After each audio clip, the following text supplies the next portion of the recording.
Growing up, my family ran a camp called Beacon Bible Camp, and we were just surrounded by people who lived faithfully, just following what God had planned for them. My brother and I had such a wonderful experience. Just people were so loving and peaceful, and we just lived in faith together. It was really special, and I feel like I felt God's protection and His peace over my life, which allowed me to be like a super creative and curious kid. My faith in Jesus was pretty tied to my parents' faith. When I went to school, I was faced with a lot of difficult situations and realities that really hurt me and confused me. Kind of felt like I was dropped into a place where like fear and hurt and pain were stronger than love. As I got older, I faced some things that led me to develop PTSD, which led to hallucinations and psychosis. I lost complete control over my mind. I couldn't sleep. There were days where reality blurred with fear. As I was searching for hope, searching for healing, it led me to more of a new age spirituality. This was very deceptive. I thought that I was finding healing and through practices of enlightenment, but really it just led to darkness, and it led to hurt, and it led to pain. I was experiencing a sort of spiritual oppression, and I was completely lost.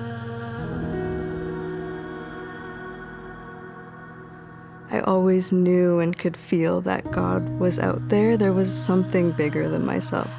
But I didn't believe that Jesus was a part of who God was anymore. So I remember one day, my now husband, Mackenzie, just took me on a drive, and he said to me, "What you're feeling, this is not of God. If it was God, you wouldn't be feeling this way." And his words just had a lot of power. They were filled with the Holy Spirit, and something just clicked in that for me. And I thought about that a lot. And it led me to start thinking about things deeper, to start encountering God in different ways, just opening up that possibility that maybe Jesus is something that's real. And one day, my friend Julie, she invited me to this retreat. I was sitting in silence and making space to just listen to God.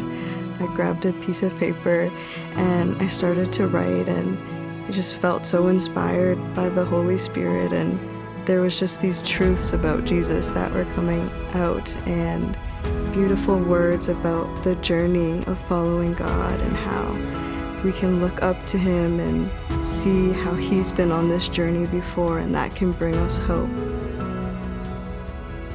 What was so amazing was that as I shared these things with people, they said, "We've been praying for you for this." That was just such a powerful moment in knowing that even in those dark times, there's people that are praying for you. I had dug such a deep hole, but God pulled me from the darkness.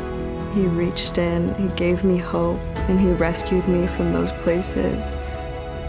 That's something that we can remember, that God is there to give us hope, but He's also there to walk alongside us. He shows us where we are going, and He walks on that journey with us. Even though I had abandoned Jesus, He had never abandoned me. He never gave up on me.